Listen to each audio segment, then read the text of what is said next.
Sahabat Shalom, Bapak Yahweh memberkati kita sekalian. Malam ini Bapak Ibu Saudara sekalian, kembali kita akan bersama-sama merenungkan firman Tuhan. Yang pada malam hari ini saya akan memberikan satu tema untuk renungan firman pada malam hari ini yang akan berbicara tentang nitmu ami mibli hadaat. Apa itu nitmu ami mibli hadaat? Mari kita bersama-sama membuka kitab suci kita di dalam kitab Hoseah atau kitab Hosea pasal keempat ayat yang ke-6. Secara khusus ayat yang ke-6a. Mari kita bersama-sama membaca kitab suci kita saudara, satu ayat saja. Hosea 4 ayat yang ke-6a. Sudah ketemu semua? Sudah ya? Mari kita baca bersama-sama. Alef, Bet, Gimel. Umatku dibinasakan karena kurang pengetahuan. Amin. Sampai di sini saja kita membaca firman Tuhan saudara. Nah Bapak Ibu Saudara sekalian, saya percaya kita yang ada di tempat ini pasti sudah sering mendengar ayat ini saudara. Di mana kalau kita perhatikan melalui ayat ini, kita selalu diberitahu supaya kejarlah pengetahuan, supaya kita itu tidak binasa.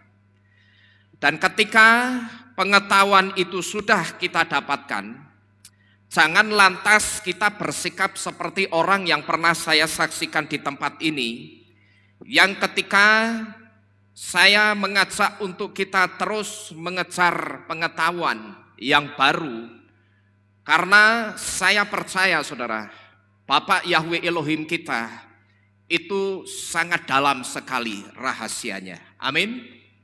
Tuhan kita Bapak Yahweh itu tidak sama dengan Tuhan yang lain yang ada di muka bumi ini. Bahasa yang dipakai oleh Bapak Yahweh saja, yaitu bahasa Aramaik dan bahasa Ibrani, itu memiliki kedalaman arti, kedalaman kata yang sangat dalam sekali. Nah apalagi tentang Bapak Yahweh Elohim kita, itu saya percaya sangat dalam sekali. Bahkan ketika kita coba menyelami kedalaman Bapak Yahweh, saya percaya saudara, kita tidak akan pernah bisa menemukan dasar dari kedalaman Bapak Yahweh. Kalau Palung Mariana itu sudah ditemukan kedalaman dasarnya, tetapi saya percaya kedalaman rahasia Bapak Yahweh itu tidak akan pernah bisa kita temukan dasarnya ada di mana, itu tidak bisa. Karena sekali lagi segala sesuatu tentang Bapak Yahweh kita itu sangat dalam sekali. Maka di tempat ini saudara, melalui kitab Hosea 4 ayat 6, seringkali saya mengajak saudara baik secara langsung maupun tidak langsung, untuk kita itu jangan pernah lelah mengejar pengetahuan-pengetahuan yang baru. Tetapi Bapak Ibu Saudara sekalian, ketika nanti pengetahuan itu terus ditambahkan kepada kita, dan kita selalu dibuat mendapatkan apa yang kita cari, jangan lantas kita bersikap seperti orang yang pernah saya saksikan di tempat ini, yang mengatakan kepada saya langsung, dia katakan begini saudara, terus kalau sudah tahu mau buat apa pengetahuan itu? Ya, waktu itu saya bercandain orang ini, ya dibuat lawuh, ya. Karena saya pikir pertanyaannya ini pertanyaan konyol, saya jawab dengan jawaban konyol. Terus kalau sudah tahu mau dibuat apa? Ya dibuat lawuh, ya. Seharusnya sikap kita itu tidak boleh seperti ini, saudara. Karena orang itu tanyanya dengan pertanyaan konyol, saya rasa saya tidak perlu menjawab orang itu dengan jawaban yang bermutu atau dengan jawaban yang diplomasi, saudara.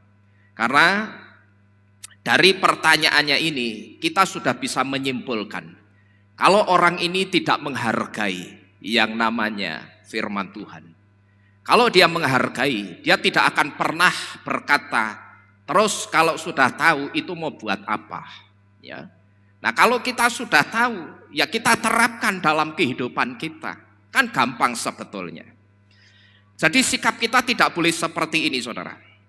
Tetapi saya katakan selama ada kesempatan, kejarlah pengetahuan itu. Yesua saja itu mengatakan apa? Carilah dahulu kerajaan Elohim dan segala kebenarannya, maka semuanya itu akan ditambahkan kepada kita. Kalau kita memperhatikan ucapan Yesua ini jelas menyiratkan satu perintah supaya kita itu tidak anti dengan yang namanya pengetahuan yang baru. Karena kalau kita memperhatikan di dalam kitab Hoseah atau Hosea pasal keempat ini, waktu itu saudara, kalau saudara perhatikan satu perikop pasal keempat baik-baik, waktu itu Bapak Yahweh itu sampai marah dengan orang-orang Israel. Bahkan di judul perikopnya itu tidak hanya ditulis marah, tapi apa itu? Murka dengan orang-orang Israel. Waktu itu kalau kita perhatikan Bapak Yahweh sampai marah dan murka dengan orang-orang Israel. Dan dia katakan umatku itu akan binasa karena kurang pengetahuan. Saudara tahu, Bapak Yahweh sampai mengatakan ini karena selain Bapak Yahweh tidak mendapatkan kebenaran, dan juga Bapak Yahweh tidak mendapatkan kemurahan di dalam kehidupan orang-orang Israel.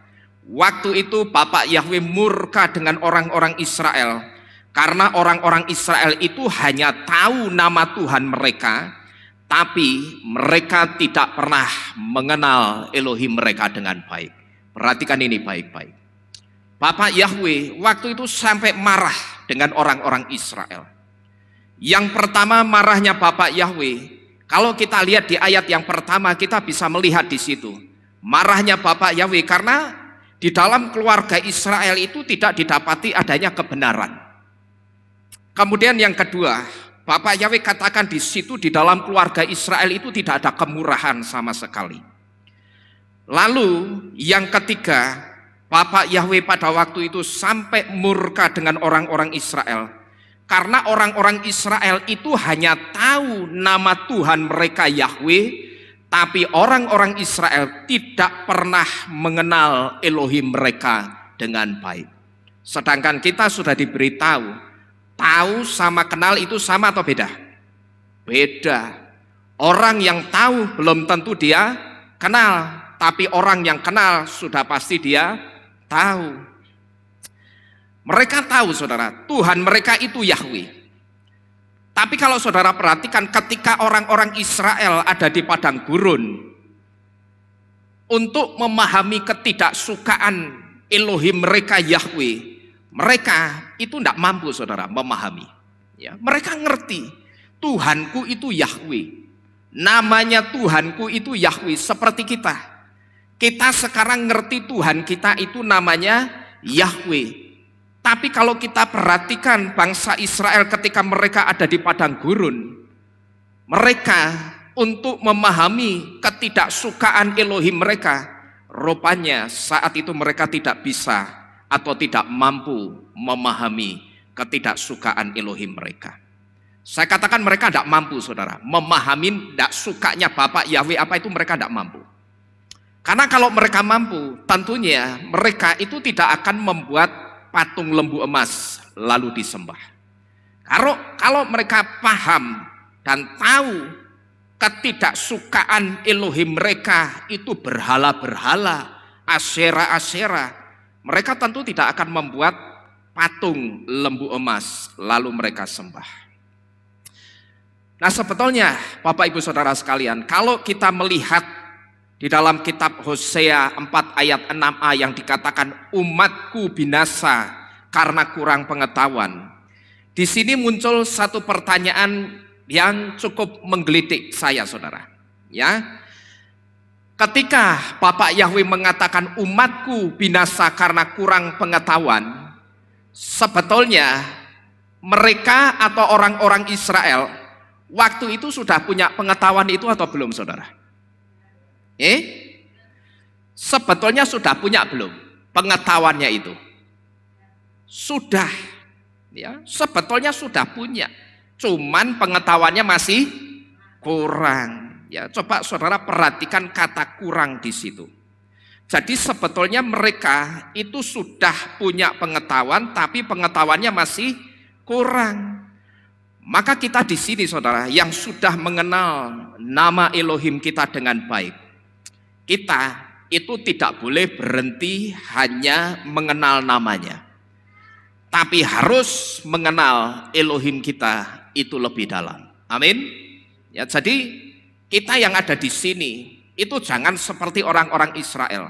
Mereka tahu dan ngerti betul Elohimku itu Yahweh namanya, tetapi rupanya mereka tidak bisa mengenali lebih dalam atau memahami keinginan Bapak Yahweh Elohimnya. Nah, maka kita di sini saudara, itu tidak boleh berhenti hanya mengenal nama Yahweh, tapi kita harus mengenal Elohim kita itu lebih dalam lagi. Maka tadi di depan saya sampaikan apa? Sekarang ini palung Mariana, yang katanya palung Mariana itu dasarnya paling dalam, bahkan harus butuh ratusan meter untuk bisa sampai dasar palung Mariana. Tetapi saya katakan kedalaman Bapak Yahweh itu lebih dari dalamnya palung Mariana. Jangan kita berhenti di soal nama terus. Sekalipun saya katakan mengenal Elohim itu harus dimulai dari namanya. Ya, jadi mengenal Elohim itu benar harus dimulai dari namanya. Tapi kita jangan berhenti di soal nama terus, ya. Tapi kita itu harus masuk lebih dalam lagi. Nama Yahweh itu saya sebut sebagai kunci pembuka dari pintu gerbang rahasia kerajaan Elohim kita. Dan sekarang saudara, pintu ini pintu rahasianya saudara. Nama Yahweh itu seringkali saya katakan nama Yahweh itu sebetulnya kunci pembuka dari pintu gerbang rahasia kerajaan Elohim. Nah sekarang ini saudara, ketika kita itu sudah diterima Bapak Yahweh dan kita sudah dimeteraikan di dalam nama Yahweh dan Yesua, asal saudara tahu, ketika kita sudah diterima Bapak Yahweh dan dimeterai di dalam nama Yahweh, sekarang ini pintu rahasianya itu sudah kebuka. Cuman pertanyaannya sekarang tinggal kita itu mau masuk lebih dalam untuk mengenal Bapak Yahweh, atau kita milih jagrok nunggu di luar terus, di luar pintu itu. Itu pilihan ada di tangan kita saudara. Yang benar itu ya lihatlah lebih dalam lagi tentang rahasia-rahasia Elohim kita. Sampai sekarang ini saudara, kalau di luaran sana saya tidak pernah berhenti memberitakan nama Yahweh dan Yesua. Kalau di luaran sana, bukan di Kehillat ini saudara, kalau di luaran sana saya ketemu siapa saja, itu saya selalu memberitakan nama Yahweh dan Yesua. Tapi kalau di intern kita di sini, saya itu tidak boleh berhenti di soal nama. Karena kalau saya terus-terusan berhenti di soal nama, akibatnya saudara itu tidak akan ngerti rahasia-rahasia kerajaan Elohim yang sebetulnya sangat dalam itu. Akibatnya jemaat atau saudara itu tidak akan ngerti rahasia yang disingkapkan seperti sekarang ini. Yang satu diantaranya rahasia tentang barangnya binatang buas yang sedang dimasukkan ke dalam tubuh setiap orang sekarang ini. Ada apa di balik barang yang sedang dimasukkan ke tubuh setiap orang sekarang ini. Tetapi karena saya mau masuk ke pintu itu, dan saya sukacita ketika masuk ke pintu itu, maka Bapak Yahweh pun dengan sukacita membukakan kepada kita rahasia-rahasia kerajaan Elohim. Nah tetapi Bapak Ibu Saudara sekalian, terlepas dari barang yang sekarang ini sedang dimasukkan ke dalam tubuh setiap orang yang ada di seluruh dunia ini, muncul satu pertanyaan. Kenapa kalau kita perhatikan orang hanya kurang pengetahuan saja, itu bisa membuat orang tersebut menjadi binasa. Sebelumnya saudara, coba saya ingin tanya dulu kepada saudara. Kalau menurut saudara, binasa itu apa sih saudara? Ada yang tahu enggak? Binasa itu apa? Coba, mungkin saya bisa tanya Pak Damaris dulu. Binasa itu apa Pak Damaris? Kematian. Kalau Pak Galuh, binasa itu apa?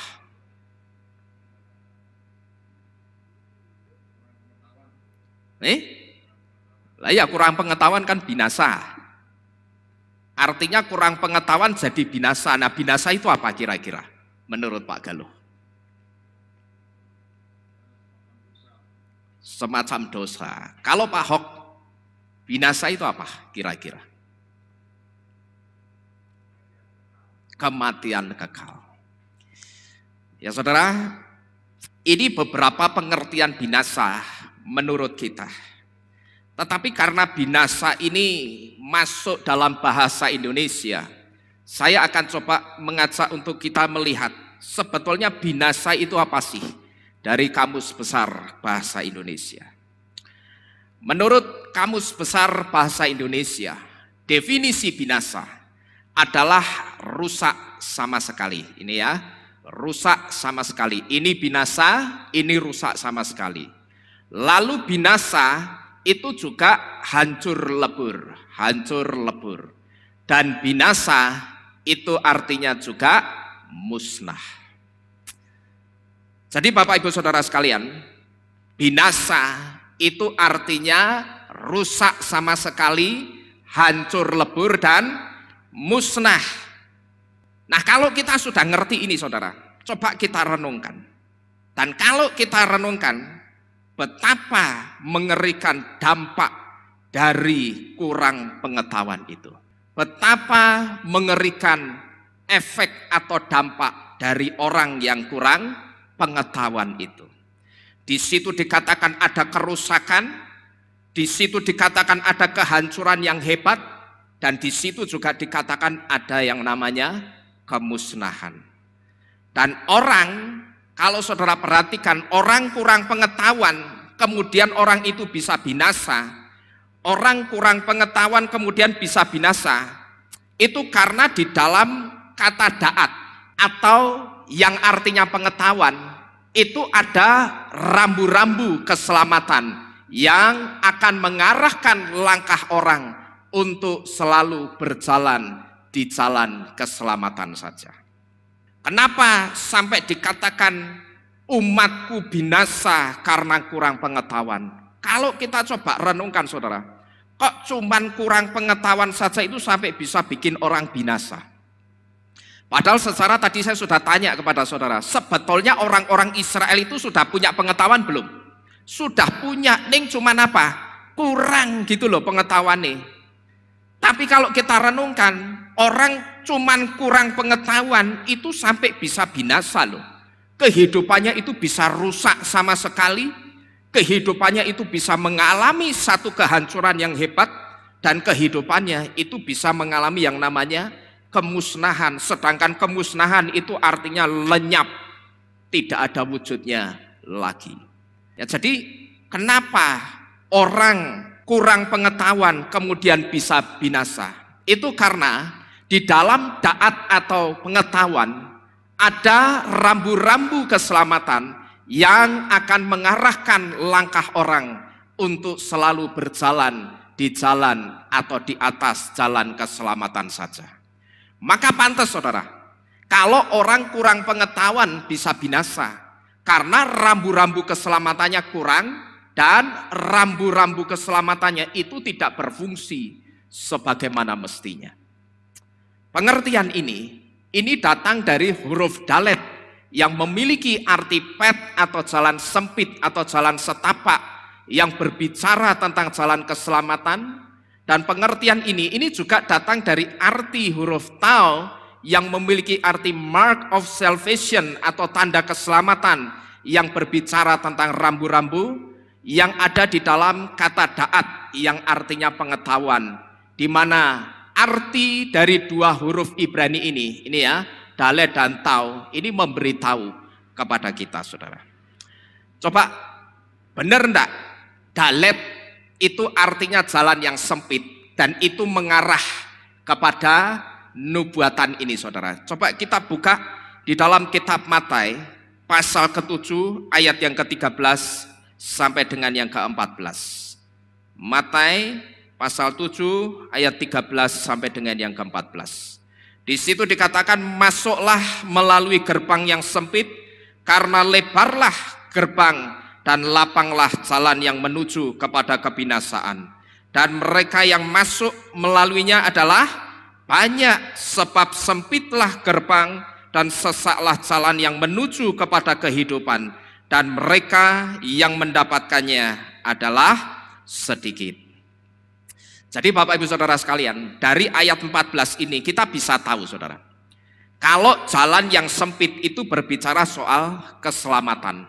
Pet atau jalan yang sempit atau jalan setapak, jalan yang hanya bisa dilewati satu orang, itu pun kalau orangnya lewat kadang kayak kepiting, miring lewatnya.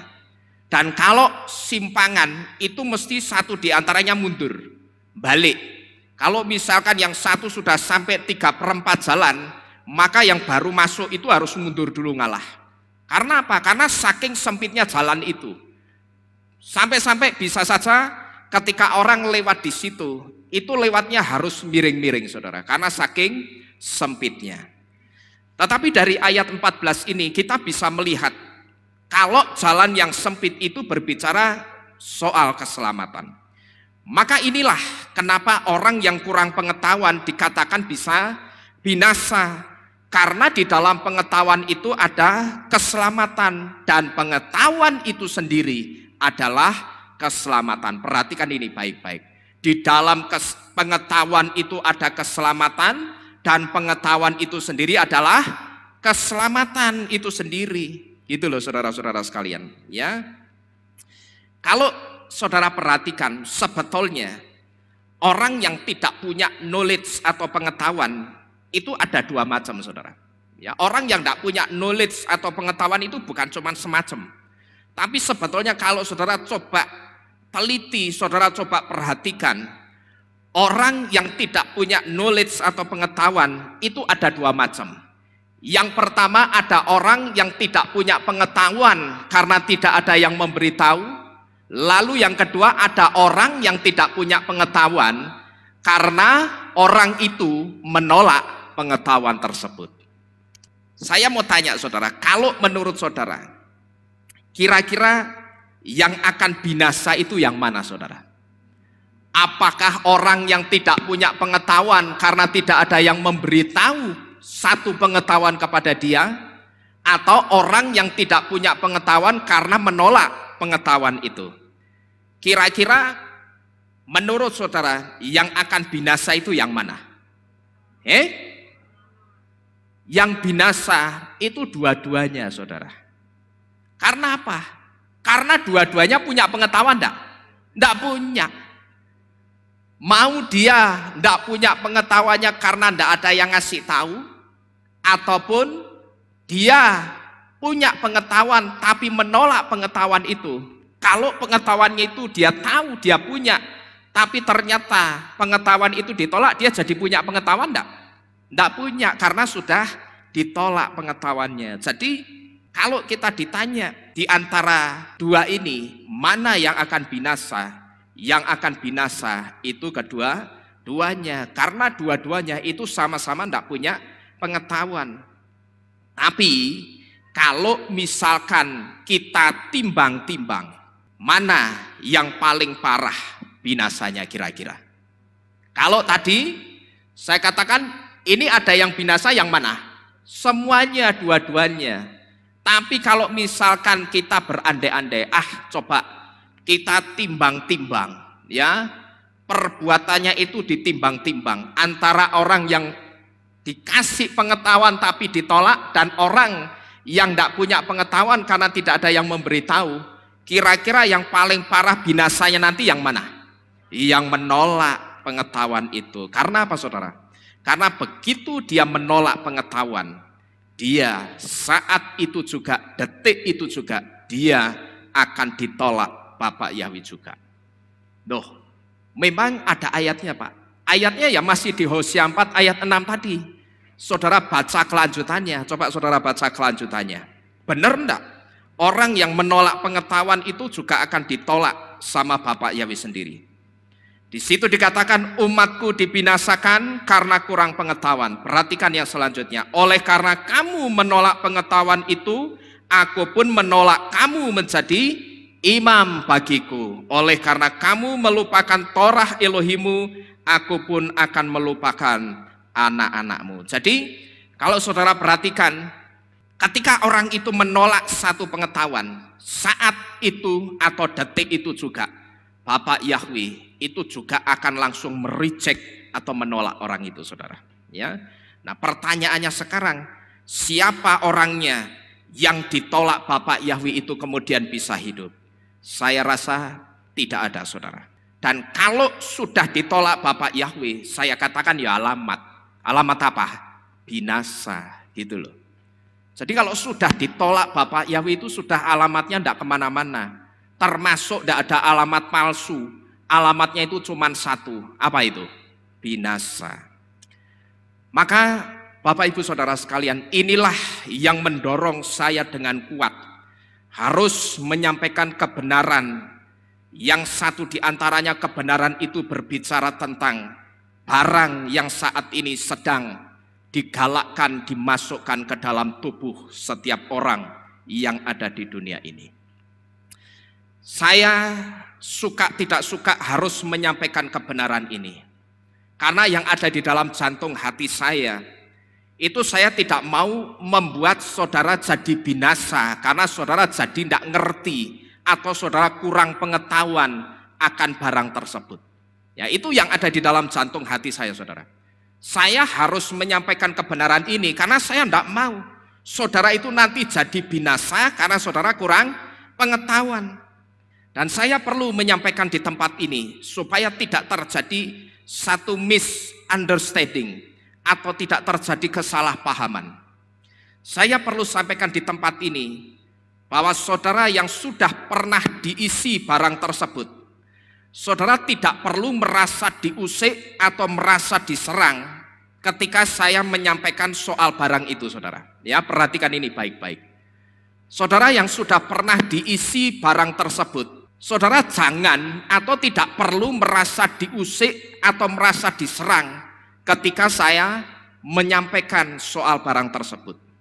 Saya sudah pernah memberitahu di grup WhatsApp kita, kalau saya nge-share soal barang yang sekarang ini sedang dimasukkan ke dalam tubuh setiap orang yang ada di seluruh dunia ini, saudara jangan pernah merasa yang pertama saudara sedang ditakut-takuti. Kemudian saudara juga jangan pernah merasa bahwa saudara yang sudah pernah diisi itu sedang diusik atau diserang. Enggak, ya. Karena ketika saya menyampaikan soal barang itu, yang diusik itu barangnya, saudara. Saudara itu tidak perlu saya usik, wong sudah kadung masuk, mau diapain lagi coba? Paham saudara ya? Jadi saudara tidak perlu merasa kok aku diusik terus ya soal barang itu. Salah saya katakan apa yang ada di pikiran saudara. Karena saya tidak pernah mengusik saudaranya, tetapi yang saya usik itu barang yang sekarang ini sedang digalakkan, dimasukkan ke dalam tubuh setiap orang yang ada di seluruh belahan dunia ini. Karena saya mendapatkan informasi, mendapatkan pengetahuan-pengetahuan tentang barang tersebut. Tapi memang saya akui banyak yang menganggap pengetahuan itu sebagai hoax atau hoax. Tetapi pertanyaannya sekarang, benarkah semua pengetahuan yang saya terima atau yang berkembang di luaran sana, yaitu pengetahuan yang arahnya kepada image yang negatif terhadap barang tersebut? Pertanyaannya, apakah image negatif itu semuanya hoax? Tentu saja tidak, saudara. Tidak semuanya negatif, tetapi ada yang benar dan banyak yang benar, saudara-saudara sekalian. Jadi Bapak Ibu Saudara sekalian, Sekali lagi, saudara yang ada di tempat ini maupun yang ada di rumah yang mendengarkan saya berbicara malam hari ini, saudara yang sudah pernah diisi barang tersebut, tidak usah atau tidak perlu merasa saudara sedang diusik atau diserang. Ya, sekali lagi, saya tidak sedang mengusik atau menyerang saudara, tetapi yang saya usik itu barangnya saudara, bukan saudaranya. Ya, karena kalau saudara tidak perlu saya usik, wong sudah terlanjur masuk mau diapain, gitu loh. Itu tidak perlu. Untuk saudara, saya hanya cukup memberitahu apa yang harus saudara lakukan setelah saudara diisi barang tersebut. Sudah beberapa kesempatan saya memberitahu kepada saudara, yang bisa saudara lakukan sekarang setelah saudara diisi barang tersebut, itu hanya saudara merendahkan diri serendah-rendahnya di hadapan Bapak Yahweh, lalu saudara coba getarkan rohnya Bapak Yahweh. Barangkali Bapak Yahweh masih berkemurahan untuk memberikan pengampunan kepada saudara. Ya, mau itu saudara sengaja maupun tidak sengaja, sekalipun kalau menurut kitab suci saya sudah ngerti jawabannya, tetapi saya rasa kalau saudara mau coba berusaha menggetarkan rohnya Bapak Yahweh, barangkali masih ada kemurahan Bapak Yahweh, cobalah, tidak jadi masalah. Ya, jadi sekali lagi bukan saudara yang saya usik, tapi yang saya usik itu barangnya. Karena saya ngerti barang itu banyak image negatifnya. Jadi Bapak Ibu Saudara sekalian, saya berharap saudara bisa memahami posisi seperti saya dan seperti Pak Lukas sebagai gembala. Sebagai gembala, kami itu harus memberitahu yang benar, bukan menyembunyikan yang benar, saudara. Ya.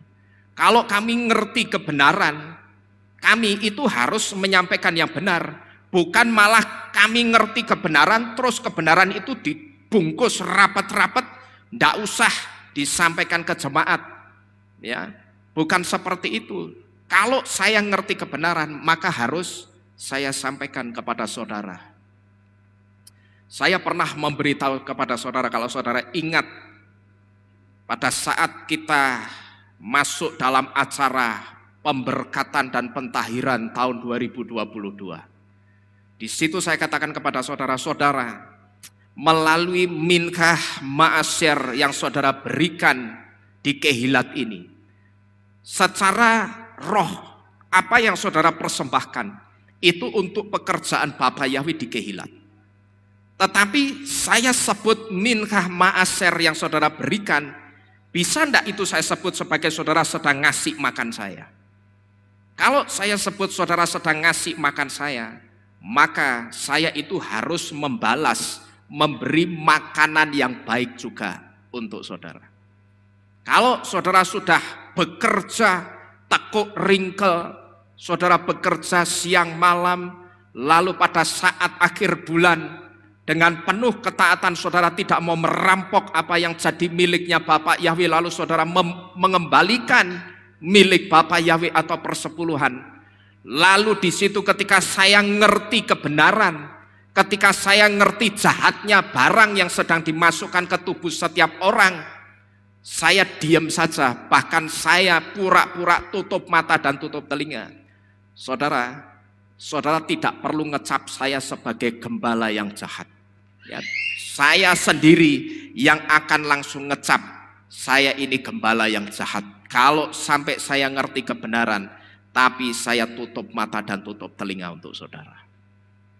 Jadi saya sangat berharap saudara bisa memahami posisi seperti saya ataupun seperti Pak Lukas sebagai gembala. Sebagai gembala, kami itu harus mengatakan yang benar kepada jemaat. Sekalipun kami menyadari tantangannya itu berat, saudara. Kalau tantangannya dari luaran sana, itu tidak terlalu dipusingkan. Ya.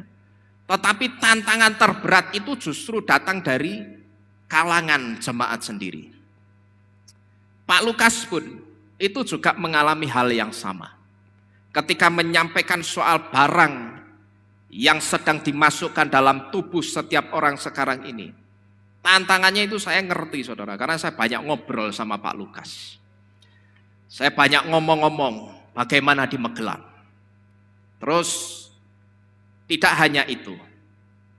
Kemudian di satu grup yang saya tidak bisa menyebut grup apa itu pun juga saya bisa melihat tantangannya Pak Lukas itu juga berat saudara. Di satu sisi beliau ini harus mengayomi, tetapi di satu sisi beliau juga harus mengatakan kebenaran. Tetapi pada saat beliau mengatakan kebenaran, berapa banyak orang yang kemudian menentang beliau. Jadi tantangan terberatnya itu justru bukan yang datang dari luar, tapi yang datang dari jemaat sendiri. Dan saya tahu di tempat ini ada orang-orang yang menentang soal hal ini. Karena apa? Orang tersebut menganggap saya mengusik. Berarti di sini harus diluruskan dulu. Ya, saya sudah memberitahu bahwa yang sedang diusik itu bukan saudara sebagai orang yang sudah pernah diisi. Tetapi yang sedang diusik itu apanya? Barangnya, ya. Coba saya mau minta jawaban saudara yang tegas. Saudara sudah paham dengan penjelasan saya ini? Paham ya? Jadi untuk kedepannya saya berharap saudara jangan merasa saudara pribadi saudara yang sedang diusik. Itu bukan. Coba saudara renungkan. Sudah masuk, buat apa saya usik? Ya, paling-paling saya ngasih tahu. Yang pertama, apa yang saudara lakukan itu sudah kesalahan di hadapan Tuhan. Setelah itu, saya tidak hanya mengatakan itu sebagai satu kesalahan di hadapan Tuhan, tetapi saya juga sudah kasih solusinya. Yang kedua, saya beritahu waktu-waktu ini, pakailah waktu-waktu ini baik-baik. Sebisa mungkin, sepunya mungkin saudara waktu sekecil apapun ketika saudara bekerja atau ketika apapun saudara beraktivitas. Coba rendahkan diri di hadapan Bapak Yahweh serendah-rendahnya. Barangkali masih ada kemurahan Bapak Yahweh untuk saudara. Ya, saudara-saudara sekalian, sampai jujur saja, saya tidak tega untuk sharing atau membagikan satu gambar yang saya dapat tentang kondisi orang yang setelah dia menerima barang tersebut, kemudian kondisinya menjadi tidak baik. Dari informasi yang saya terima, orang tersebut kondisinya berubah jadi tidak baik. Itu karena kondisinya sedang drop ketika menerima barang tersebut. Dan yang kedua, ada faktor error di barang tersebut. Yang harusnya barang itu di planning 3-5 tahun ke depan baru bereaksi di dalam tubuh setiap orang yang dimasuki. Tetapi tidak lama setelah orang itu diisi, tubuhnya mengeluarkan tanda-tanda seperti yang kitab Giliana atau kitab Wahyu 16 ayat 2 katakan. Ya, saya tidak perlu ajak saudara buka ayatnya, tetapi silakan saudara baca sendiri. Saat ini saudara-saudara sekalian, ketika saya melihat gambar itu, ketika saya mendapatkan gambar itu, saat itu saya langsung berdoa saudara. Saya minta kepada Bapak Yahweh, kiranya hal ini jangan terjadi kepada jemaatmu di tempat ini. Ya, saya betul-betul waktu itu berdoa untuk saudara yang sudah diisi barang tersebut. Saya minta Bapa, kiranya apa yang terjadi kepada orang ini di foto ini, janganlah terjadi kepada jemaatmu yang ada di tempat ini. Saudara, kalau saudara sudah coba membuka clue-nya di dalam kitab Giliana 16 ayat 2. Sekali lagi apa yang bisa saya sampaikan kepada saudara. Terus rendahkan diri saudara di hadapan Bapak Yahweh. Sampai saya mau nge-share itu tidak tegel saudara. Ya, tidak tegel. Saya begitu dapat foto itu, saya simpan sampai hari ini. Dan hanya saya share, saya bagikan kepada orang-orang yang tidak diisi tubuhnya. Kalau kepada orang-orang yang tidak diisi tubuhnya, saya tenang, saya santai. Tapi kalau saya bagikan itu kepada orang-orang yang sudah diisi tubuhnya, saya terus terang tidak tegel saudara. Saya takut nanti saya dianggap nakut-nakuti. Tetapi yang jadi masalah, sampai detik ini, tidak ada satupun nubuatan di dalam kitab suci, apalagi nubuatan kitab Gilyana, yang tidak pernah tidak digenapi. Semuanya digenapi. Sekali lagi saya mengatakan ini, saya berharap saudara jangan menganggap ini sedang menakut-nakuti saudara. Tidak, ya. Karena saya ngerti, saya ingin memberitahu. Terus saya coba ulang-ulang. Kapanpun saudara ada kesempatan untuk berdoa, pakai waktu itu untuk berdoa. Rendahkan diri di hadapan Bapak Yahweh serendah-rendahnya. Barangkali masih ada kemurahan Bapak Yahweh. Ya. Jadi kembali saya ingin menyampaikan posisi saya, posisi Pak Lukas sebagai gembala, itu memang dituntut ketika ngerti yang benar, harus mengatakan yang benar, bukan menyembunyikan yang benar itu. Tapi kalau kemudian ada orang yang tidak suka dengan kebenaran ini, saya tidak kaget saudara. Ya, kalau kemudian ada orang yang tidak suka dengan kebenaran yang saya sampaikan ini, dengan pengetahuan kebenaran yang saya sampaikan ini, saya tidak kaget.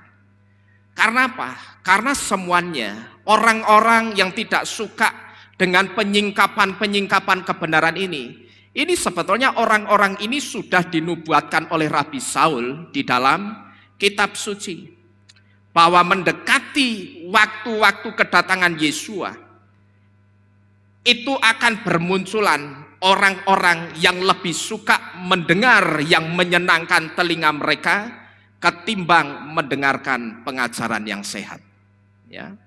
Maka ketika ada satu pertentangan, baik itu pertentangan secara lisan, memang sampai detik ini belum ada yang mengadakan pertentangan secara lisan. Artinya ngomong gitu belum, paling hanya menyirat-nyiratkan sedikit-sedikit, ya. Tapi kalau langsung ngomong sama saya, itu belum ada. Entah tidak berani atau bagaimana saya tidak ngerti. Tapi kalau pertentangan itu ditunjukkan dengan sikap, Ruach HaKodes yang ada di dalam saya memberitahu kalau orang tersebut sebetulnya mengadakan satu pertentangan dengan penyingkapan pengetahuan yang sedang disingkapkan sekarang ini. Tetapi saya katakan saudara, saya tidak kaget kalau kemudian ada orang yang tidak suka dengan penyingkapan kebenaran atau pengetahuan ini. Karena ternyata semua orang-orang yang tidak suka dengan penyingkapan kebenaran itu sudah dinubuatkan Rabi Saul di dalam kitab suci. Rabi Saul pada waktu itu mengatakan bahwa mendekati waktu-waktu kedatangan Yesua, itu akan banyak orang-orang yang lebih suka mendengar firman yang menyukakan telinganya sendiri ketimbang mendengarkan pengajaran yang sehat. Kalau saudara tidak percaya, coba kita buka kitab suci kita di dalam 2 Timotius pasal 4 ayat 1 sampai dengan yang kelima. Kitab 2 Timotius pasal keempat ayat 1 sampai dengan yang kelima. Di situ dikatakan, oleh karena itu aku bersaksi dengan sepenuh jantung hati di hadapan Elohim dan Tuhan Yesua HaMasiah. Dia yang akan segera menghakimi yang hidup dan yang mati sesuai dengan penampakannya dan kerajaannya. Beritakanlah firman, siap sedialah baik atau tidak baik waktunya. Tempelaklah, tegurlah, nasihatilah dengan segenap panjang sabar dan pengajaran. Sebab waktunya akan tiba. Saudara perhatikan ayat 3. Sebab waktunya akan tiba ketika mereka tidak dapat bertenggang rasa terhadap pengajaran yang apa itu? Yang sehat. Sebaliknya sesuai dengan keinginan mereka sendiri, mereka akan mengumpulkan para pengajar bagi diri mereka sendiri agar pendengarannya itu diapain? Digatalkan. Digatalkan itu diapain sih saudara? Digatalkan itu pokok disenengke gitu loh. Mendengarkan khotbah-khotbah yang nyenengin telinganya. Gitu loh saudara ya. Dan sesungguhnya mereka akan memalingkan pendengarannya dari kebenaran dan mereka akan dibelokkan kepada dongeng-dongeng. Namun engkau tenangkanlah pikiranmu dalam segala sesuatu. Jalanilah penderitaan, lakukanlah pekerjaan pemberitaan Injil, tunaikanlah tugas pelayananmu. Ya, jadi kalau kemudian ketika saya menyampaikan tentang penyingkapan-penyingkapan kebenaran atau pengetahuan-pengetahuan yang baru yang berkaitan dengan barang yang saat ini sedang dimasukkan ke tubuh setiap orang, kemudian ada orang yang tidak suka, saya tidak kaget saudara. Saya sudah terbiasa dengan model-model seperti itu. Ya, jadi ketika orang tersebut berusaha menunjukkan dengan sikapnya, saya santai aja. Kenapa? Di dalam kitab suci kita itu sudah dinubuatkan oleh Rabi Saul bahwa pada waktu-waktu mendekati kedatangan Yesua itu akan bermunculan kelompok-kelompok orang-orang yang bahkan kelompok orang-orang itu dia akan mendatangkan pengajar-pengajar atau pendeta-pendeta. Bahkan mungkin kalau mendatangkan tidak mungkin, orang itu akan merapat kepada pendeta-pendeta yang pro dengan barang yang sedang dimasukkan ke tubuh setiap orang sekarang ini. Ya, saya sudah mengalami yang begini belum saudara? Sudah, ya.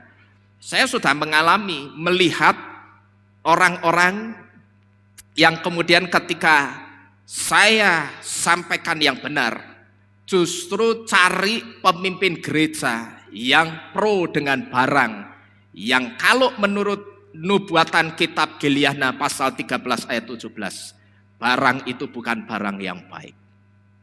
Justru orang-orang itu kemudian merapat kepada pemimpin-pemimpin gereja yang pro kepada barang tersebut. Saya katakan go ahead, silahkan ya.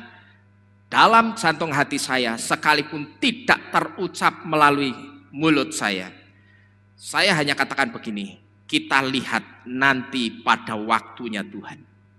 Siapa yang ngajarnya benar, mari kita lihat sama-sama pada waktunya Tuhan nanti ya. Karena saya cuma percaya saudara, semua yang sudah dikatakan Yesua, nubuatan-nubuatan yang sudah ditulis Yesua Bapak Yahweh, itu pasti digenapi satu persatu sampai selesai. Tidak ada nubuatan yang tidak akan digenapi. Semuanya pasti digenapi. Saya cuma pengen lihat, kira-kira nanti pemimpin gerejanya itu sikapnya bagaimana setelah tahu, lah kok ternyata bener ya. Itu barangnya si pembinasa keji. Bahkan saya sempat juga mendengar ada unsur-unsur pemaksaan. Anehnya itu justru datang dari pemimpin gereja. Nah ini kan aneh saudara ya. Ada unsur-unsur pemaksaan. Saya tidak ngerti maksud pemaksaannya seperti apa, tetapi saya mendapat satu informasi, katanya ada yang dipaksa, setengahnya dipaksa supaya ikut menerima barang itu.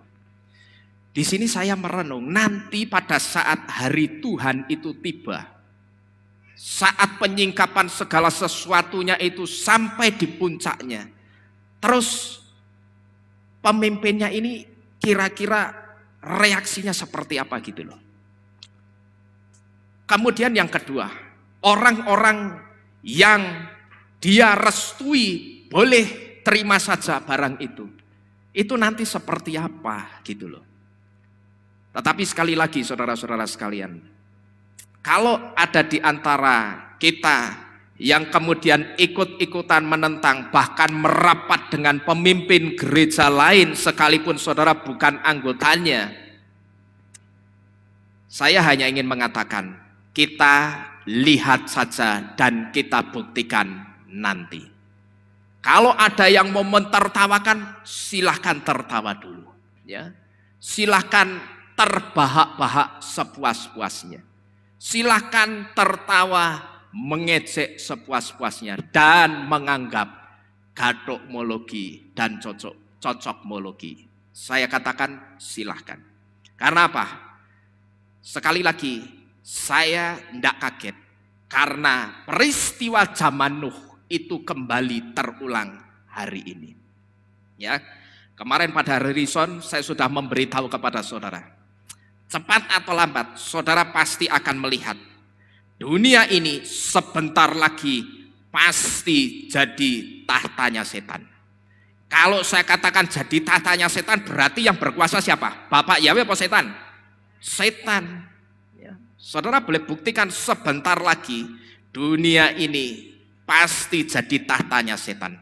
Riak-riaknya ini sudah mulai, ya, mulai kelihatan. Sudah mulai.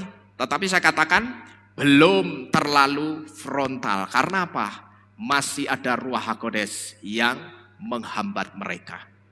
Tapi nanti begitu Ruach HaKodes itu diangkat bersama-sama dengan kita pada saat Yesua datang, maka saat itu zaman ini akan total.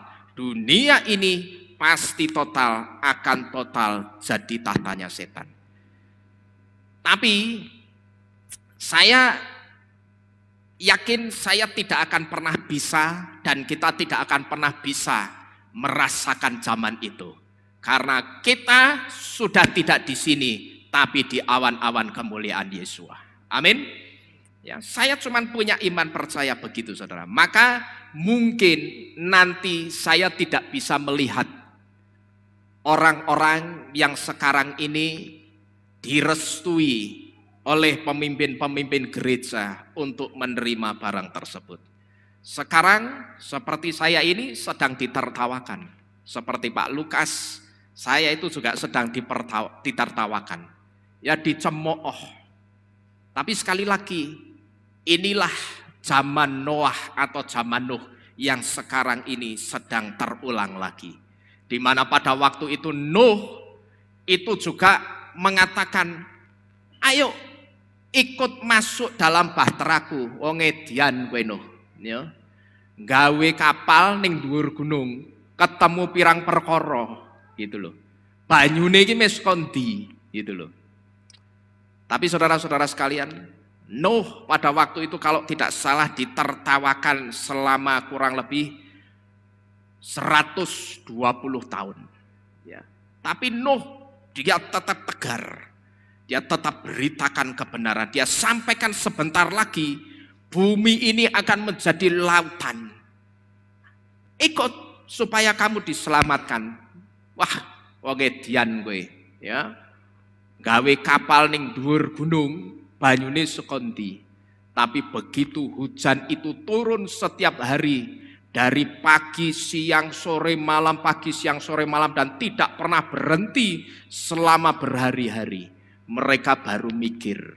Ya. Saya yakin orang-orang yang sekarang ini sedang mentertawakan dan menganggap cocokmologi dan gadokmologi kami, nantinya begitu ada tanda-tanda yang sedikit lebih ganas saja, baru orang itu akan mikir. Ya. Saya sudah pernah memberitahu kepada saudara, adanya sekarang barang itu diciptakan dalam bentuk cairan. Itu karena dulu berangkat dari satu wacana. Pada saat Obama itu mau menggalakkan pemasangan microchip yang sebesar biji beras.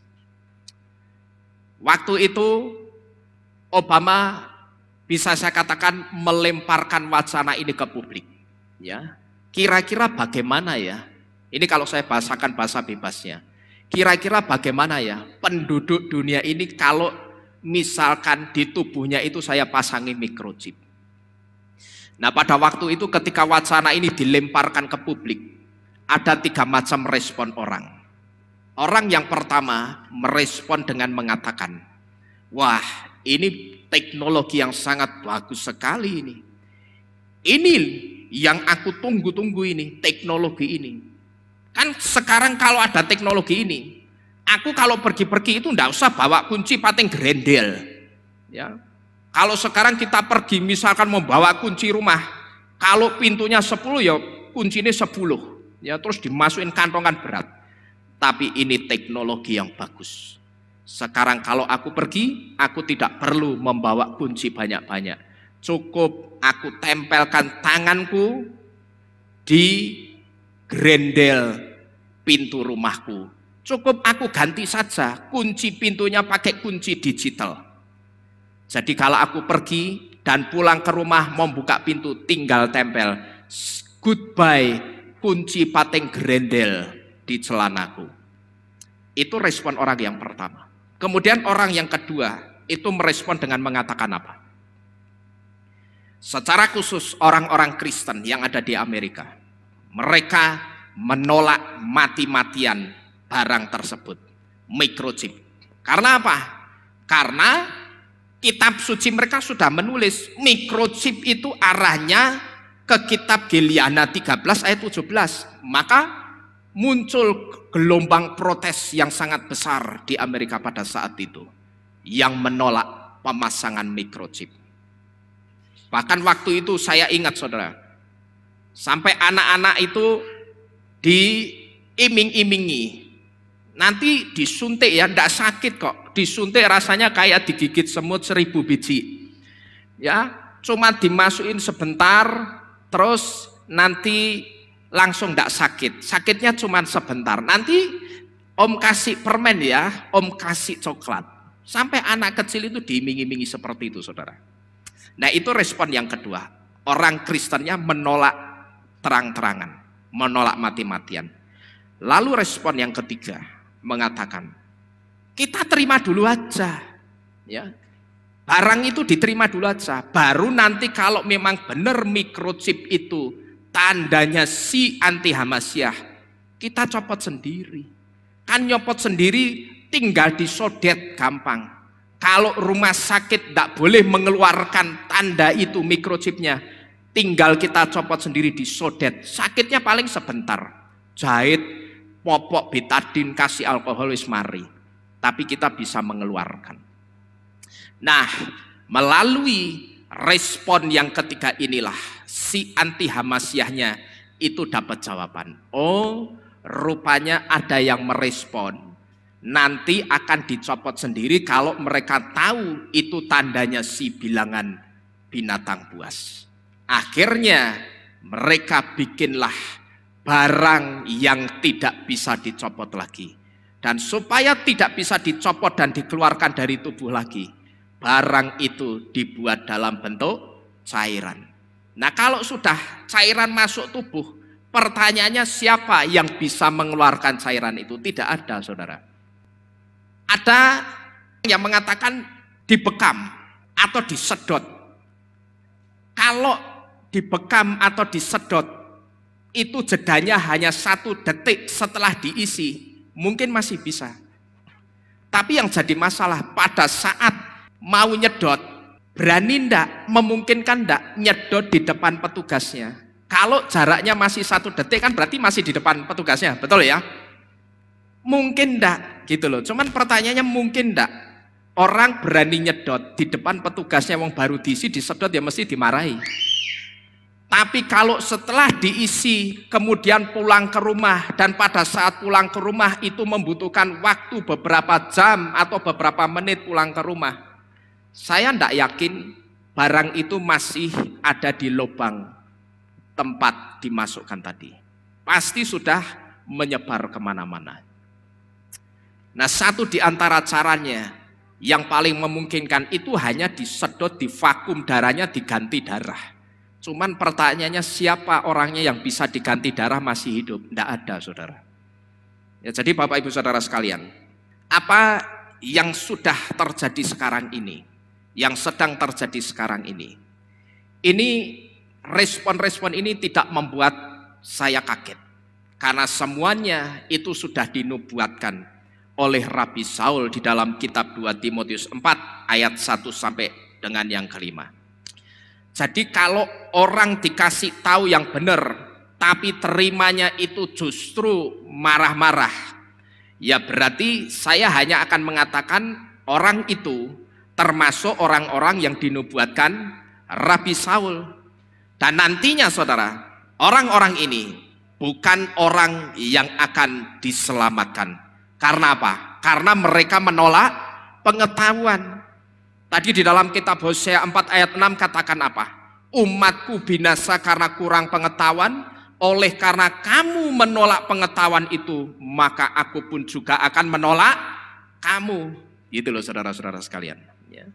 Jadi nantinya orang-orang ini bukan orang-orang yang akan diselamatkan. Karena mereka menolak pengetahuan.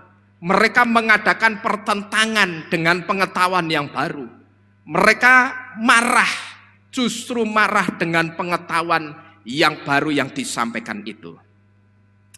Dan saya juga tidak kaget kalau orang yang dikasih tahu yang benar tapi justru marah. Saya tidak kaget. Karena apa saudara? Karena memang untuk masuk ke jalan yang sempit itu tidak banyak orang yang mau.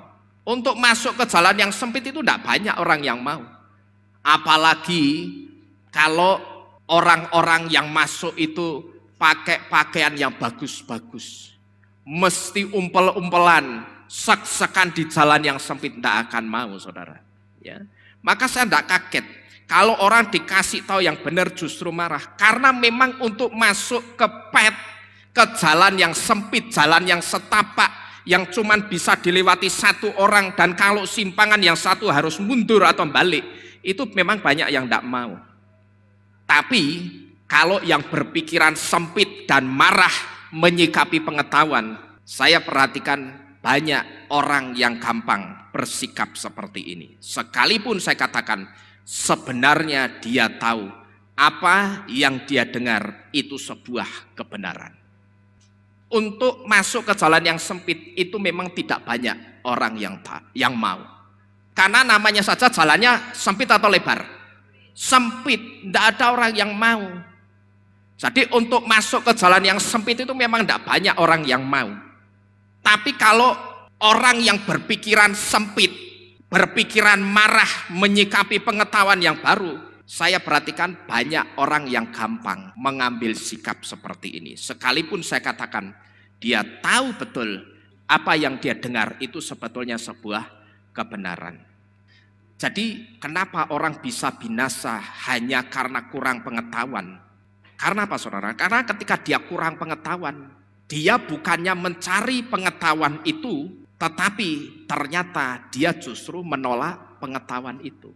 Jadi kalau saudara tadi ditanyakan di sini satu pertanyaan, kenapa sih orang yang cuman kurang pengetahuan itu bisa binasa? Padahal secara dia bukan tidak punya pengetahuan sama sekali. Dia cuman kurang pengetahuannya. Tapi kitab suci ngomong dengan jelas, umatku binasa itu bukan karena tidak punya pengetahuan, tapi kurang pengetahuan. Maka sekarang kita ketemu jawabannya. Kenapa orang yang cuman kurang pengetahuan itu bisa binasa? Karena ternyata ketika dia tidak menemukan pengetahuan itu, dia bukannya nyari, tapi dia justru menolak pengetahuan itu. Ini yang pertama, kenapa orang itu bisa binasa hanya karena kurang pengetahuan. Kemudian yang kedua, orang kurang pengetahuan bisa binasa itu karena daat atau pengetahuan itu mata. Artinya apa ini saudara? Seperti halnya daya penglihatan yang menurun atau berkurang pada seseorang dan itu membahayakan hidupnya, seperti itulah kurangnya pengetahuan pada seseorang. Yang kedua, kenapa orang bisa binasa hanya karena kurang pengetahuan? Itu karena di dalam pengetahuan atau pengetahuan itu sendiri, itu sebetulnya mata. Artinya apa? Artinya seperti halnya daya penglihatan yang menurun atau berkurang pada seseorang, dan ketika daya penglihatannya itu menurun atau berkurang, itu membahayakan hidupnya. Seperti itulah kurangnya pengetahuan pada seseorang. Dan pengertian ini datang dari arti huruf ayin di dalam kata da'at yang artinya pengetahuan, yang memiliki arti mata yang berfungsi untuk melihat. Nah, Bapak Ibu Saudara sekalian, mata di sini ini berbicara tentang sebuah perhatian. Ketika seseorang memberikan perhatian yang terbaik untuk setiap pengetahuan yang baru yang dia dengar, sebetulnya saat itu ketika dia memberikan perhatian yang terbaik untuk setiap pengetahuan yang baru yang dia dengar, selain dia sedang menambah pengetahuannya, dia itu sebetulnya juga sedang memberi satu nutrisi atau vitamin yang terbaik untuk mata rohaninya. Ya, jadi saya ulangi sekali lagi, ketika orang itu pada saat seperti halnya saudara sekarang ini, kan ketika saya ngomong seperti ini ada dua macam respon orang ketika mendengarkan saya berbicara. Ada yang mendengarkan sambil ngomong, yang saya sebut tidak memberikan perhatian yang terbaik, tetapi ada orang-orang yang memberi perhatian yang terbaik. Dia duduk diam, dia perhatikan benar-benar firman itu. Nah, orang yang memberikan perhatian yang terbaik untuk setiap pengetahuan yang disampaikan, sebetulnya dia itu selain sedang menambah pengetahuannya, tetapi dia itu juga sedang memberikan nutrisi yang terbaik atau vitamin yang terbaik untuk mata rohaninya. Supaya apa? Supaya visibilitas atau penglihatan mata rohaninya itu semakin tajam. Dan visibilitas atau penglihatan mata rohani itu tidak lain berbicara soal kepekaan roh. Dan saya sudah pernah memberitahu kepada saudara, kita itu harus punya kepekaan roh. Karena kalau sampai tidak punya, kita jadi apa? Kepekoan, itu loh. Jadi pekok. Pekok itu artinya bodoh. Saya tidak mengatakan saudara itu bodoh, enggak. Saya percaya saudara-saudara di sini semua pintar-pintar. Amin. Tapi kalau saudara tidak punya kepekaan roh, saudara itu bisa dibodohi setan, gitu loh maksudnya saudara. Ya. Kalau kita tidak punya kepekaan roh, kita itu bisa dibodohi setan. Nah, orang yang memberikan perhatian yang terbaik untuk pengetahuan yang baru, tidak ada pertentangan di dalam jantung hatinya, tidak ada perbantahan di dalam jantung hatinya, sekalipun saya itu selalu membuka diri untuk jemaat itu kritis. Boleh tidak asal percaya apa yang saya katakan, tapi kritislah. Cuman kalau kritis, kritislah dengan dasar. Karena ketika saya menyampaikan ini, saya juga menyampaikan dengan dasar, tidak asal bicara. Boleh, silahkan kritis, sampaikan pertanyaan-pertanyaan. Mau tanya, Pak, kok tadi yang diajarkan seperti ini?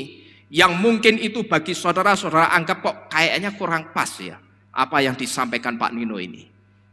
Coba saya tanya, boleh, tidak jadi masalah. Mau mengkritik juga boleh. Tapi kalau mau kritik harus pakai dasar. Karena saya menyampaikan ini juga pakai dasar Bapak Ibu Saudara sekalian. Jadi orang-orang yang tidak memiliki pertentangan atau perbantahan ketika satu pengetahuan yang baru itu diajarkan atau disampaikan, saya sebut orang-orang ini orang-orang yang sedang memberikan perhatian yang terbaik untuk pengetahuan yang baru.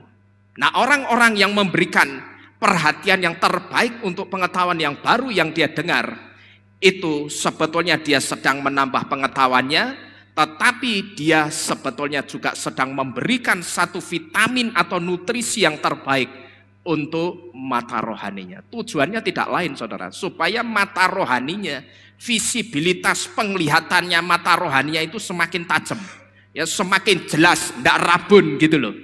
Jadi melihat keadaan sekeliling, nangkepnya itu jelas. Ini ada fenomena apa? Karena mata rohaninya itu sehat, dia selalu memberi perhatian yang terbaik untuk pengetahuan-pengetahuan yang baru. Maka begitu ada fenomena-fenomena seperti sekarang ini, Mata rohaninya itu karena selalu dikasih nutrisi dan vitamin yang terbaik. Begitu dia lihat, dia tahu dengan jelas bahwa ini tidak lain adalah pekerjaan kuasa kegelapan. Kalau Roh Kudus yang bekerja, tidak akan seperti ini. Ciri-cirinya itu gampang, cuman satu saudara. Roh Kudus itu roh yang tertib. Yang namanya roh yang tertib itu tidak ada pemaksaan. Saudara renungkan saja. Jangankan untuk barang seperti itu. Untuk keselamatan yang paling berharga saja. Roh Kudus itu tidak pernah memaksakan kepada orang. Yang saya seringkali sebut dengan Bapak Yahweh itu sedang ngobrol keselamatan. Ya, dia bagikan nih keselamatan semua orang boleh menerima keselamatan. Tapi pertanyaannya, apakah saat itu semua orang mau menerima keselamatan itu, saudara? Enggak. Kamu mau terima? Ya kamu yang diuntungkan. Kamu enggak mau terima? Enggak apa-apa, bawa sini tiketnya, tak kasihin yang mau terima. Itu ciri-ciri Roh Kudus. Roh yang tertib itu tidak ada unsur pemaksaan. Tapi kalau sekarang yang paling kental itu unsur pemaksaannya, saudara harus curiga. Buatlah satu tanda tanya. Benarkah ini datangnya dari Roh Kudus? Benarkah ini datangnya dari Tuhan? Saudara harusnya bertanya seperti itu dulu sebelum saudara terima. Jangan diterima dulu baru tanya, itu keliru. Bahkan saya sempat mengatakan kepada saudara, untuk barang ini kita itu tidak perlu yang namanya pergumulan, itu tidak perlu. Ya. Karena kalau pergumulan itu tidak sungguh-sungguh, pergumulan itu ditambahi dengan pikiran pertimbangan-pertimbangan manusia kita. Lah nanti kerjaku bagaimana? Sekolahku bagaimana? Jadinya bukan pergumulan, jadinya mikir kayak cak lontong gitu loh. Yang jadi masalah kalau mikir kekuatan manusia kita itu tidak bisa menghadapi cara-caranya setan kalau tidak pakai kekuatan Tuhan. Maka saya katakan kita itu tidak perlu pergumulan untuk barang yang satu ini. Kalau saya langsung saya reject ya, tanpa mikir panjang. Jadi Bapak Ibu Saudara sekalian, ya, tadi saya sudah memberitahu kepada saudara, orang-orang yang memberikan perhatian yang terbaik itu karena dia ingin visibilitas atau penglihatan mata rohaninya itu semakin tajam. Cuman saya perhatikan saudara, seringkali banyak orang jatuh itu dengan satu sikap yang saya sebut dengan sikap skeptis. Skeptis itu artinya apa? Kurang percaya atau tidak percaya ketika mendengar pengetahuan yang baru. Pengetahuan yang saya katakan tidak sama dengan yang selama ini dia dengar. Saya ambil contoh paling gampang begini saudara. Soal nama juru selamat atau pribadi juru selamat yang benar yang bernama Yeshua. Dari pengalaman saya melayani atau memberitakan nama Yahweh dan Yeshua, kalau sampai di nama Yahweh, untuk mereplace nama Allah dengan nama Yahweh itu tidak terlalu sulit. Untuk mengajak orang mereplace nama Allah dengan nama Yahweh itu tidak terlalu sulit. Saya cukup memberitahu dengan satu pertanyaan, menurut kamu Tuhan kita dengan Tuhannya umat Islam sama enggak? Oh enggak sama pasti. Ya, karena kalau sama kenapa mesti ada agama Islam dan agama Kristen? Ya ini kalau saya tanyanya ke orang Kristen. Nah kalau tidak sama, asal kamu tahu Allah yang kamu anggap sebagai sebutan di dalam kekristenanmu itu sebetulnya nama dirinya Tuhan umat Islam. Nah sebetulnya kamu itu harus mengembalikan Allah kepada umat Islam dan kembali kepada Tuhanmu sendiri. Nah Tuhan kita namanya siapa? Yahweh. Oh begitu. Gampang saudara. Biasanya orang tidak banyak pertentangan. Tapi begitu orang diomongi juru selamat yang sesungguhnya ketika Yahweh itu mengambil rupa seorang manusia dalam diri Yeshua. Namanya itu Yeshua. Di situ orang mulai mikir dan orang itu mulai membentengi diri dengan sikap skeptisnya atau sikap tidak percayanya. Seharusnya sikap yang benar itu bukan skeptis seperti ini. Tapi ketika kita diajar sesuatu yang baru, sikap yang benar yang pertama itu berikan dulu perhatian yang terbaik. Jangan kita seperti orang-orang di luaran sana yang ketika diajar pengetahuan yang baru itu skeptis, tidak percaya. Kalau tidak a priori menduga-duga, wah ini mesti pengajaran ini akan seperti ini, akan seperti ini. Ya, sudah a priori dulu menduga-duga macam-macam. Nanti setelah menduga-duga ngapain saudara? Skeptis, tidak percaya. Wah, tidak mungkin lah. Wong nama Yesus Kristus itu umurnya sudah ratusan tahun bahkan ribuan tahun. Ini tidak mungkin salah. Seharusnya sikap yang benar, bukan skeptis seperti ini. Tapi ketika kita diajar, berikan perhatian yang terbaik dulu untuk pengetahuan yang baru itu. Mau saya katakan pengetahuan yang baru itu bertentangan dengan pengetahuan yang lama yang sudah kita terima, atau bahkan mungkin pengetahuan yang baru itu tidak sama sekali dengan pengetahuan yang lama yang sudah kita terima. Pokok yang pertama, kalau saudara mau benar, berikan dulu perhatian yang terbaik untuk pengajaran pengetahuan yang baru. Jangan a priori dan jangan skeptis. Ya, kenapa saudara? Asal kita tahu, waktu-waktu ini adalah waktu di mana segala sesuatu yang dulu disembunyikan Bapak Yahweh, waktu-waktu ini semuanya sedang terus disingkapkan. Dan sikap skeptis atau rasa tidak percaya itu akan membuat kita kehilangan rahasia-rahasia Bapak Yahweh yang dahsyat, saudara. Sikap skeptis itu justru akan membuat kita kehilangan rahasia-rahasia yang dahsyat. Kalau saya suka, yang model pengajaran-pengajaran itu suka. Karena apa? Kalau hanya kita mendengar soal berkat-berkat ya sudah, iman kita itu tidak akan bertumbuh, paling berhenti ya sampai di situ.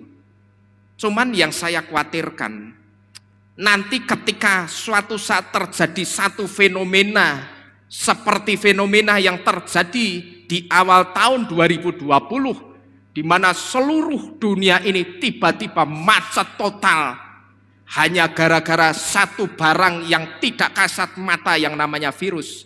Orang akan terkejut-kejut. Bahkan saya perhatikan, orang tidak hanya terkejut-kejut, tapi orang sampai ada yang stres, bahkan sampai ada yang gila gara-gara fenomena COVID-19 ini. Karena apa?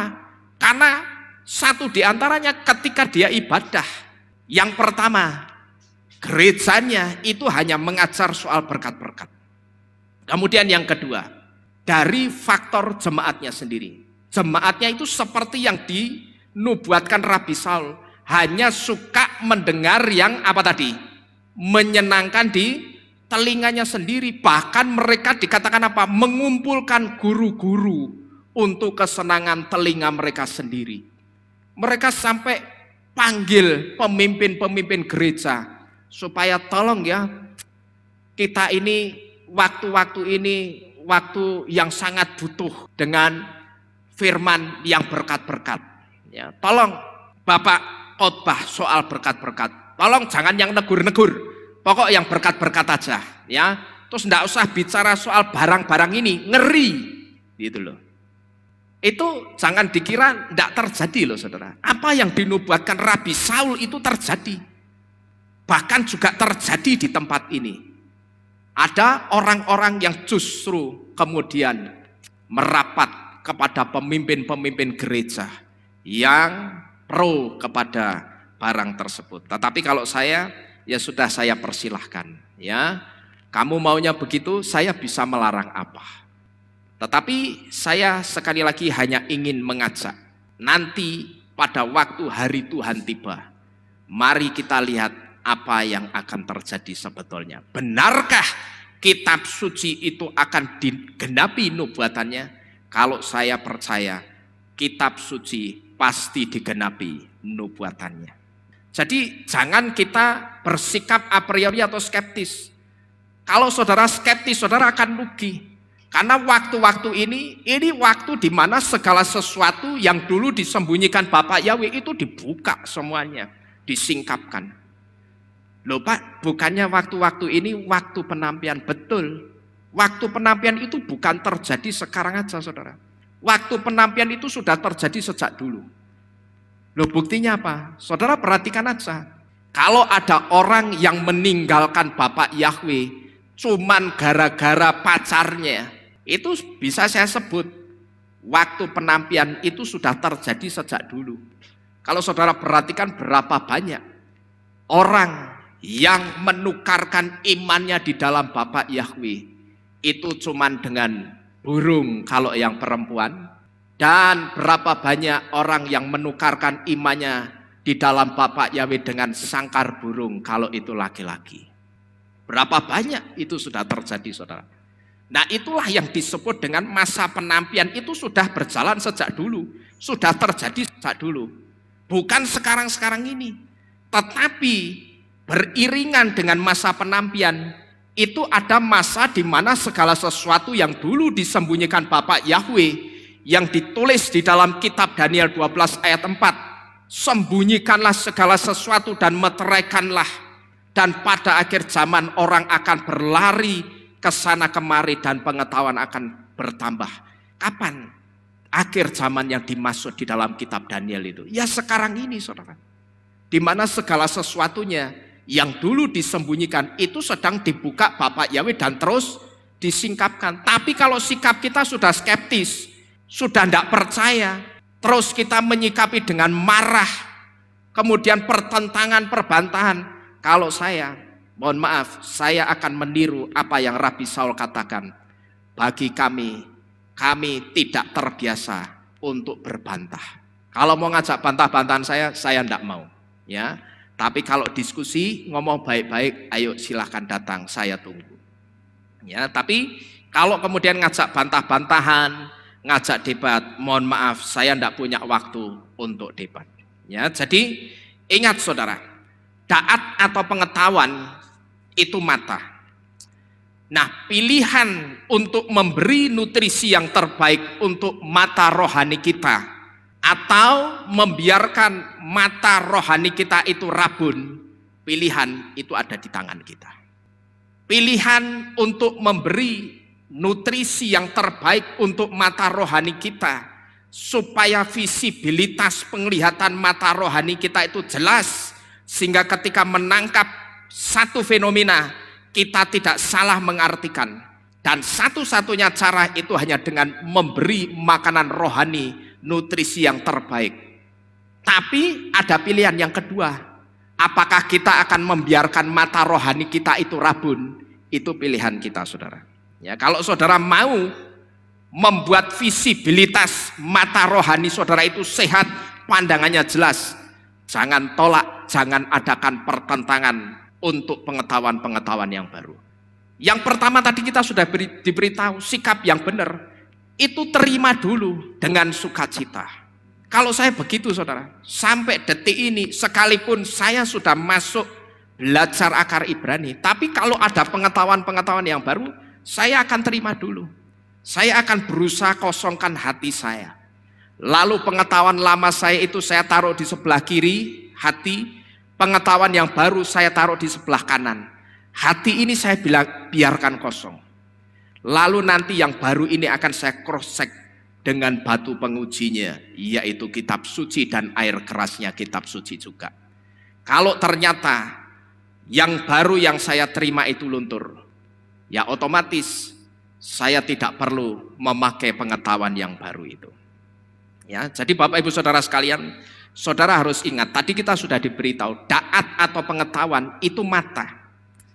Dan di sini artinya pilihan untuk memberi nutrisi yang terbaik untuk mata rohani kita atau membiarkan mata rohani kita itu rabun, itu pilihan ada di tangan kita. Saudara mau bersikap skeptis dan tidak suka dengan pengetahuan yang baru, saudara akan kehilangan pengetahuan itu. Dan ketika kita kehilangan pengetahuan itu, saudara tahu, ini sangat berpotensi membuat keselamatan itu hilang. Perhatikan ini baik-baik. Saudara boleh dengan sikap saudara menolak pengetahuan yang baru. Dan pada saat disampaikan tentang pengetahuan, kemudian saudara boleh saja mengadakan perbantahan atau pertentangan. Kalau saya kan tidak bisa maksa, saudara. Saya hanya mengajar, menyampaikan.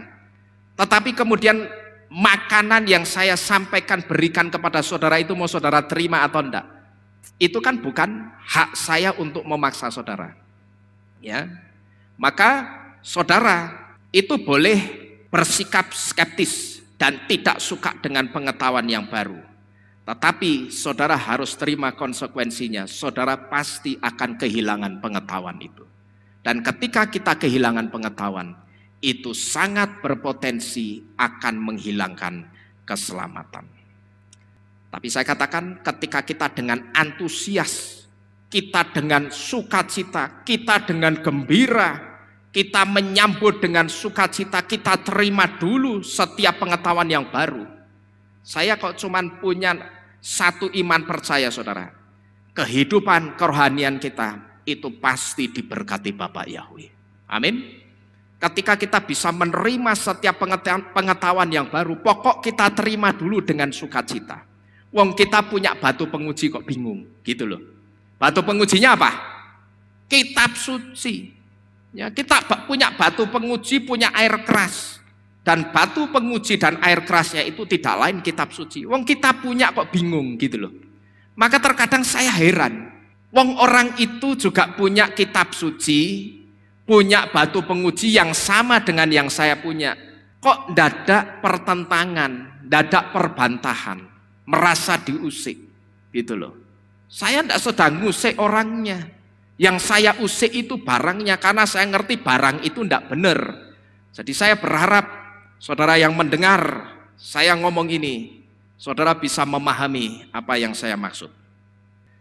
Jadi saya sangat percaya ketika kita dengan sangat antusias, dengan sukacita menerima setiap pengetahuan yang baru, saya percaya kehidupan kita itu pasti akan diberkati Bapak Yahweh. Dan yang pasti kita itu tidak akan binasa karena kurang pengetahuan. Karena apa? Semua pengetahuan-pengetahuan yang datang dari Bapak Yahweh itu pasti akan menyelamatkan kita. Kalau saya cuma percaya itu saudara. Semua pengajaran yang dari Sion itu pengajaran yang baik dan benar adanya. Dan saya percaya semua yang berasal dari Sion itu datangnya dari Bapak Yahweh. Dan kalau itu datang dari Bapak Yahweh, saya cuma percaya satu hal. Semua yang datang dari Bapak Yahweh, pengetahuan-pengetahuan itu pasti akan membawa keselamatan untuk kehidupan kita kelak.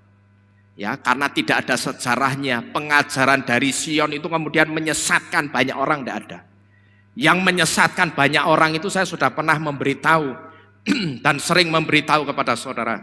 Yang menyesatkan banyak orang itu pengajaran dari mana? Yunani, gitu loh. Yunani itu banyak membelokkan kebenaran. Maka kita kembali ke akar Ibrani. Kita bersyukur. Kita yang tadinya belok, sekarang kita diluruskan lagi. Ya, dan perlahan-lahan kita masuk lebih dalam ke akar Ibrani. Saya percaya pengajaran yang datang dari Sion ini, yang kalau kita terima dengan sukacita, dengan antusias, pengajaran itu yang pertama pasti memberkati kehidupan kita, secara khusus kehidupan rohani kita. Yang kedua, pengajaran itu pasti membawa keselamatan untuk kita kelak. Amin. Amin. Bapak Yahweh memberkati kita sekalian. Kita bersama-sama tunduk di dalam doa. Kita akan akhiri firman pada malam hari ini.